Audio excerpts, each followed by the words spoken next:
Hello there everyone, Lars here from Camille's Harem. Not just a podcast for novice writers by novice writers, but also a YouTube channel by novice writers for novice writers. Because writing is an adventure, it's more fun with friends. And though the study is not yet decorated for Halloween, do not worry, we shall do that presently. However, before the decorations go up, let us appreciate that we are now in the month of October, the month of Halloween. And this year we want to do something a little different. Yes, this year we want to present to you a choose your own horror story. And we're going to make a little game out of it. You see, you are going to watch this video to the very end, and then you will vote, either in the comment section down below or via our link to our subreddit, to determine what will happen next within the story. You will explore a haunted carnival alongside an intrepid team of young teenagers.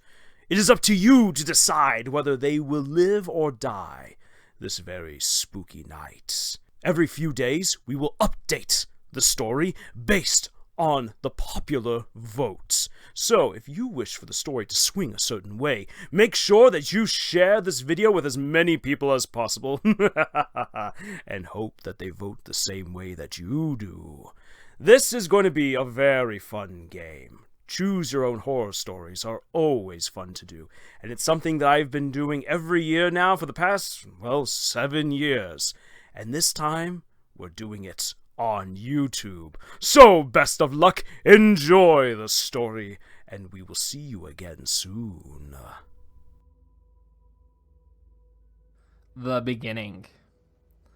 The funhouse was the carnival's most curious attraction. The old owner, Ivan Damovich, had purchased the funhouse 2 years ago while making his rounds through the southern states.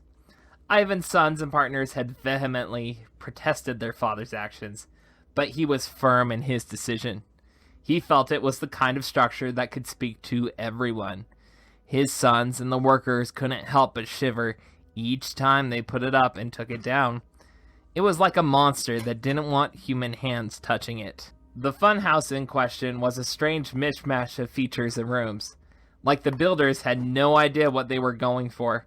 Or maybe the architect kept changing his mind. For whatever the reason, the funhouse stood at an impressive 5 stories. However, the size was deceptive.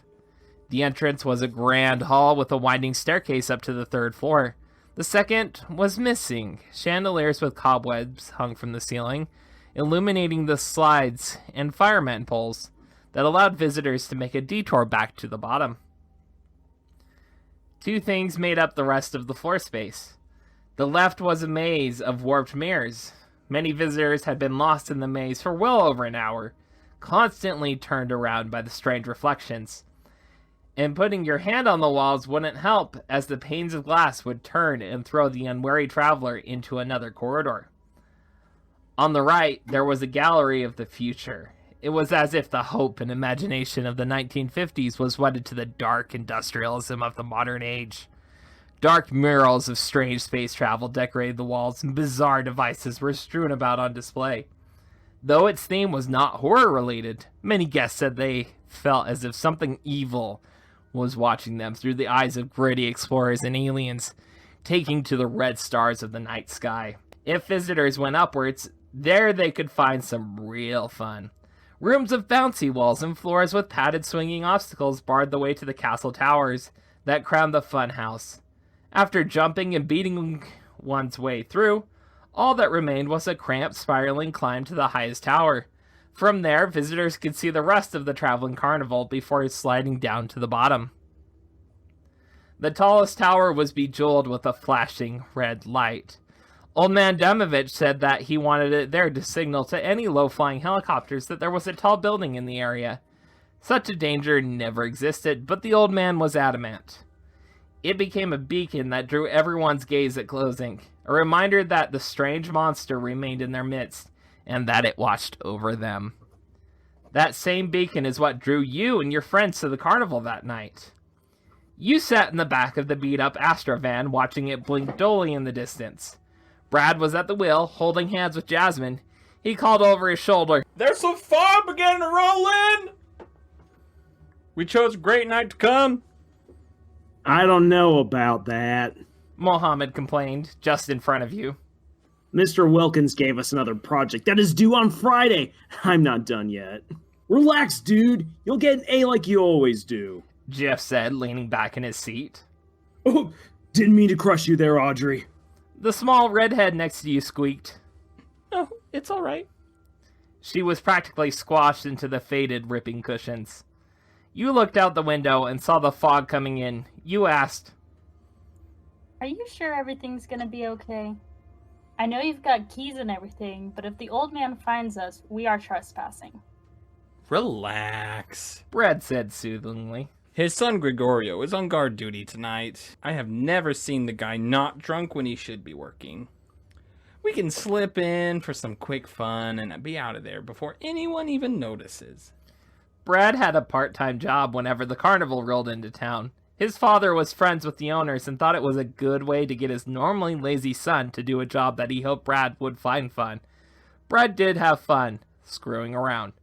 But his employment at the festival landed him with a set of keys to get into some of the attractions. He promised everyone a spooky night around the fairgrounds where you could do whatever you wanted. Brad turned off the lights as the van got closer. Thankfully, the moon was nearly full and illuminated the rest of the way to the main gate. The thick fog rolling in from the nearby cornfields looked like a gray flood in the brilliant light.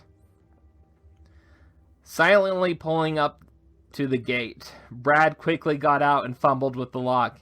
He pulled up the gates just a little, but not enough for the van to go through. He then pulled off to the side and parked behind one of the few trees standing in the open fields. It wasn't very good camouflage, but it was better than nothing. All right, everyone out.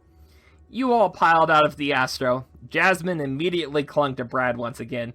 Her eyes danced with excitement at whatever mischief her boyfriend had planned. They led the way, and Audrey followed close behind, pushing her glasses up her face. Jeff thumped you on the back. Is this awesome or what? Honestly, it's creepy and doesn't feel right. Mohammed said. It's creepy, but Brad can take the fall for this. You said with a shrug. Come on, before they get too far ahead. Should have brought a flashlight. What about your phone? Mohammed asked. Doesn't get reception out here. You explained. You don't need reception for the flashlight to work, dummy. You took out your phone and showed the battery going down fast. Without a reliable connection, my phone kills itself looking for one. You need a serious upgrade. Jeff said, shoving us both along. Come on, it looks like Brad's going straight for the funhouse. Whoopee. Mohammed said dully. He looked around, anxious for any guards lying in wait to catch intruders. But none came.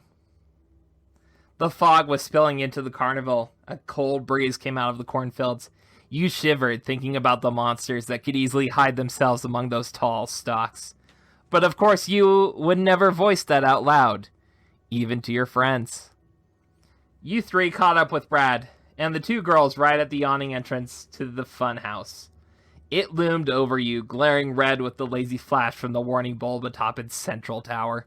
The wide wings to either side seemed to reach out as if to pull your group into a hug, or like it wanted to shove you all into its mouth. Perhaps it would have been better to start with raiding the stalls for their prizes. You always had rotten luck with those rigged games. Brad busied himself with the lock with a loud click. It was undone, and he threw the double doors wide open. Come on, you guys. If you thought this place was creepy during open hours, you haven't seen nothing yet. Again, I'm not so sure about this.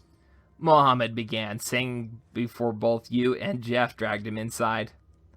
Brad whipped out a flashlight like a six-shooter. He turned it on and gestured around. We could go straight upstairs, have some fun in the bounce room. It's way more enjoyable when there aren't little kids running around getting in the way. The maze to the left is also fun to try, though we could get stuck in there for a while. And of course, the gallery is to the right. Which should we do first?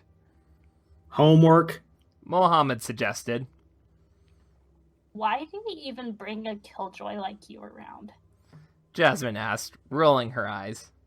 There was the sound of something scurrying. It echoed in the empty funhouse. Damn rats. Must have gotten in again. Brad muttered. Looks like we'll need more poison. But anyway, which way should we go? Definitely the gallery. That place gives me the creeps. Jeff said excitedly. The maze sounds like it could be a lot of fun. Audrey timidly suggested to Brad. Upstairs could be fun. You replied. Ever since the trampoline house got shut down, all we've had is Brian Godfrey's large trampoline, and that's got a tear in it now. Which way will you take? The gallery to the right? The mirror maze to your left? Upstairs into the bounce area? Make your decision and comment down below, or go to the Camille's Harem subreddit to cast your vote. The results in the next installment will be up in a few days' time. Until then.